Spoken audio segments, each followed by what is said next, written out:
2024 ಮೇ ತಿಂಗಳ ದಿನಾಂಕ 19ರಿಂದ 25ರವರೆಗಿನ ದ್ವಾದಶ ರಾಶಿಗಳ ಅಂದರೆ 12 ರಾಶಿಗಳ ವಾರ ಭವಿಷ್ಯವನ್ನು ಇವತ್ತು ನಾನು ನಿಮ್ಮ ಮುಂದೆ ಹೇಳ್ತಾ ಇದ್ದೀನಿ. ಹಾಗೆ ಇದಕ್ಕೆ ಪರಿಹಾರಗಳನ್ನು ಕೂಡ ತಿಳಿಸ್ತಾ ಇದ್ದೀನಿ. ಹಾಗಾಗಿ ವಿಡಿಯೋನ ಕಡೆಯವರೆಗೂ ಎಲ್ಲೂ ಮಿಸ್ ಮಾಡದೆ ನೋಡಿ.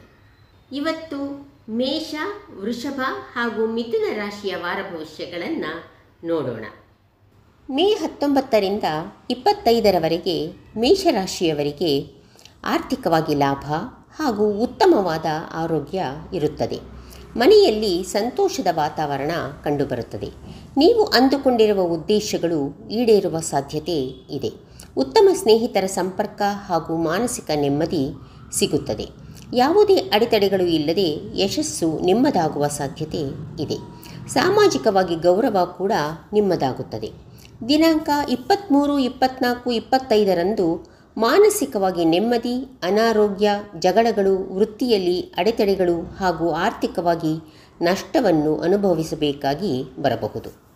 ವೃಷಭ ರಾಶಿಯವರಿಗೆ ಈ ವಾರ ಮೊದಲ 2 ದಿನಗಳಲ್ಲಿ ಅನಾರೋಗ್ಯ, ಕೈ ಹಾಕಿದ ಕಾರ್ಯಗಳಲ್ಲಿ ಅಡೆತಡೆಗಳು, ಆರ್ಥಿಕವಾಗಿ ನಷ್ಟ, ಪ್ರೀತಿಯ ಬಲೆಯಲ್ಲಿ ಇದ್ದವರಿಗೆ ನಿರಾಶೆಗಳು, ದುಃಖ ಉಂಟಾಗಬಹುದು.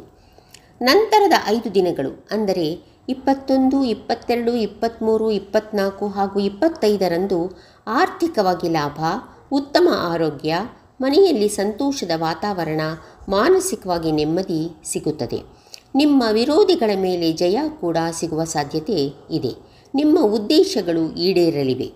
ಆನಂದಕರವಾದ ಪ್ರವಾಸಗಳನ್ನು ಕೂಡ ಕೈಗೊಳ್ಳುವ ಸಾಧ್ಯತೆ ಇದೆ. ಮಿಥುನ ರಾಶಿಯವರಿಗೆ ವಾರದ ಮೊದಲ 4 ದಿನಗಳು ಒಂದು ರೀತಿ ಭಯದ ಆತಂಕ, ಆರ್ಥಿಕವಾಗಿ ನಷ್ಟ, ಆರೋಗ್ಯದ ಸಮಸ್ಯೆಗಳು, ಕೈ ಹಾಕಿರುವ ಅಥವಾ ಹಾಕುವ ಕಾರ್ಯಗಳಲ್ಲಿ ಅಡೆತಡೆಗಳು, ಪ್ರೀತಿಯ ಸುಳಿಯಲ್ಲಿ ಇರುವವರಿಗೆ ನಿರಾಶೆಗಳು ಕಂಡುಬರುತ್ತದೆ. ದಿನಾಂಕ 23, 24, 25ರಂದು ಆರ್ಥಿಕವಾಗಿ ಲಾಭ, ನಿಮ್ಮ ಶತ್ರುಗಳ ಮೇಲೆ ಜಯವನ್ನು ಪಡೆಯುವ ಸಾಧ್ಯತೆ ಇದೆ. ಆರೋಗ್ಯದಲ್ಲಿ ಸುಧಾರಣೆ ಕೂಡ ಕಂಡುಬರುತ್ತದೆ.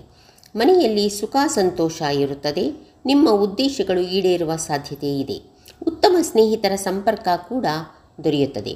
ಒಟ್ಟಿನಲ್ಲಿ ಮಾನಸಿಕವಾಗಿ ನೆಮ್ಮದಿ ಸಿಗುತ್ತದೆ. 3 ರಾಶಿಯವರು ಇಲ್ಲಿ ಕೊಟ್ಟಿರುವ ಚಂದ್ರಪೀಡಾ ಪರಿಹಾರ ಮಂತ್ರವನ್ನು ಹೇಳ್ತಾ, ನಿಮ್ಮ ಶಕ್ತಿ ಅನುಸಾರ ಅಕ್ಕಿಯನ್ನು ಯಾವುದಾದರೂ ಹೆಣ್ಣು ದೇವತೆ ಅಂದರೆ ಪಾರ್ವತಿ ಸ್ವರೂಪದಲ್ಲಿರುವ ಹೆಣ್ಣು ದೇವತೆಯ ದೇವಸ್ಥಾನಕ್ಕೆ ದಾನ ಕೊಡಿ.